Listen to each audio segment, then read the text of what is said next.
when does tournament expansion start? They're still pushing for it for 2027.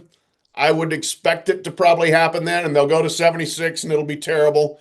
But that's what Charlie Baker wants. That's what a lot of other people want. They're trying to dredge some more money out of the broadcast deal for this, but they also want to make everybody happy by getting more teams in the tournament. I think it's a terrible development. I don't think it helps the tournament in any way, but I think it's coming. Whether it's 27 or beyond, there's been a lot of backlash that's pushed it back. I thought it could be this year, and now it's a maybe probably for next year. So the backlash has at least forestalled things a bit. Okay, but what happens first, college basketball expansion or college football playoff expansion?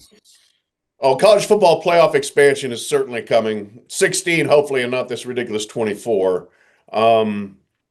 It may coincide. May both be in 2027. That might be what we're looking at here. But I like 12. I think 12 is great. Has been really good for the last 2 years.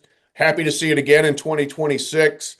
But they want 16, and if it's a choice between 16 or 24, I'll run to 16. It's about money, Pat. I mean, all these years it was 1 versus 2, and then we went to 4, and I was happy at 4. Yeah. We doubled the size of the playoffs. Now you go to 12. I'm happy with 12, but they're looking at all the money here. That's sure they are. College basketball, all of the money. That's what it's all about. And it's not a question of if, but when we have expansion. Now, we had Jim Boeheim on, he suggested 96 teams in the NCAA tournament. I mean, come on. Every coach would want expansion to ensure they get into the postseason. But after a while, I grew up when it was 32 teams in the NCAA tournament. And that seemed like a lot back then. Yeah, and they expanded to 40. It was like, whoa. And then they went to 48. Whoa. I thought 64 was the absolute sweet spot. Fantastic. They went there in 1985.